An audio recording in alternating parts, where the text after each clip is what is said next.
दोस्तों, मैं हूं doctor Amit Shukla, lifestyle and basic health care expert. अपने channel science and art of your health के इस एपिसोड में हम आपका स्वागत करते हैं। दोस्तों, अक्सर मुझसे पूछा जाता है कि आप शुगर को क्यों मना करते हैं। आप उन लोगों को भी मना करते हैं जिनको डायबिटीज़ नहीं है, तो इसके पीछे क्या कारण है।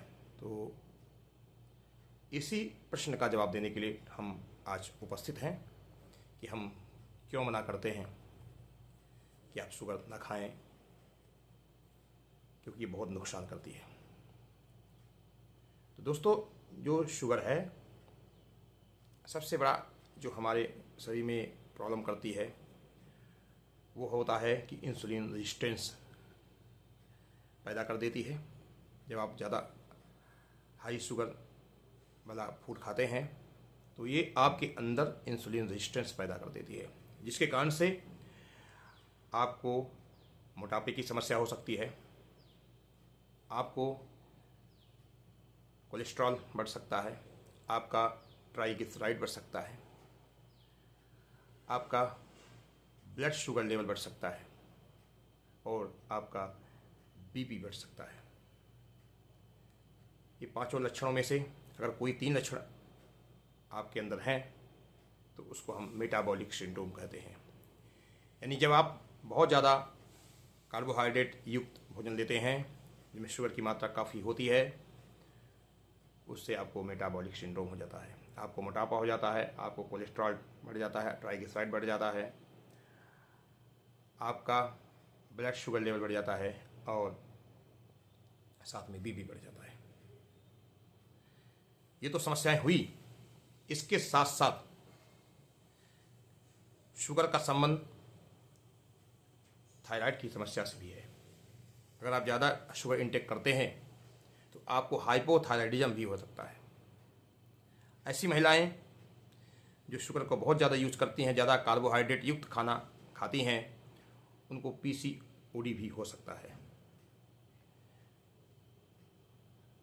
उनकी पॉलीसिस्टिक ओवेरियन सिंड्रोम भी उनको हो जाता है। उसमें भी यही सारे लक्षण आते हैं।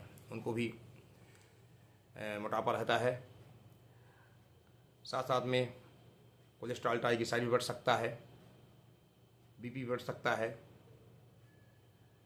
शुगर होने की संभावना उनको होती है। यानी सभी लक्षण लगभग मिलते जुलते रहते हैं। पुरुषों में इरेक्टाइल डिसफंक्शन होने की संभावना भी बढ़ जाती है। तो हाइपोथायराइडिज्म भी हो सकता है और महिलाओं में पीसीओडी हो सकता है। इसलिए हम शुगर को खाने से रोकते हैं कि आप लोग शुगर का इंटेक बिल्कुल मिनिमम कर दें। कार्बोहाइड्रेट भी आपका 25% से ज़्यादा नहीं होना चाहिए। यहाँ शुगर का मतलब रिफाइंड शुगर से है, यानी जो चीनी, साधारण सफ़ेद चीनी है, उससे है, या कुछ हाई फ्रक्टोज कॉर्न सिरप से है, या मोलेसेस जो कि शुगर कंपनियों का जो बाई प्रोडक्ट निकलता है वो भी कुछ लोग यूज करते हैं मोलेसेस को, तो उसको भी आप शुगर की श्रेणी में रख सकते हैं। तो रिफाइंड शुगर से बहुत ज़्यादा नुकसान होता है, इसलिए हम ज़्यादा मना करते हैं कि आप इसके बिना आप रह सकते हैं। अगर आप शक्कर नहीं खाएंगे तो आपका जीवन चल सकता है। हम भी मान सकते हैं कि बाकी कार्बोहाइड्रेट ज़रूरी हैं, रोटी भी खाना ज़रूरी है, चावल भी खाना ज़रूरी है, दलिया भी खाना ज़रूरी है, लेकिन आप मैदे के बिना जीवन जी सकते हैं, आप चीनी के बिना जीवन जी सकते हैं। तो अगर आप इन समस्याओं से दूर रहना चाहते हैं तो आप शक्कर को अपनी ज़िंदगी से आपको हटाना पड़ेगा। नहीं तो आपको ये सारी समस्याएं, मेटाबॉलिक सिंड्रोम, महिलाओं को पीसीओडी, पुरुष और महिलाओं को हाइपोथायराइडिज्म की भी समस्याएं हो सकती हैं, थायराइड की प्रॉब्लम हो सकती है। साथ में शुगर के कारण हमारे शरीर में इन्फ्लेमेशन पैदा होता है, जिसके कारण से ऑटो इम्यून डिजीज यानी कि रूमेटिक आर्थराइटिस भी हो सकता है।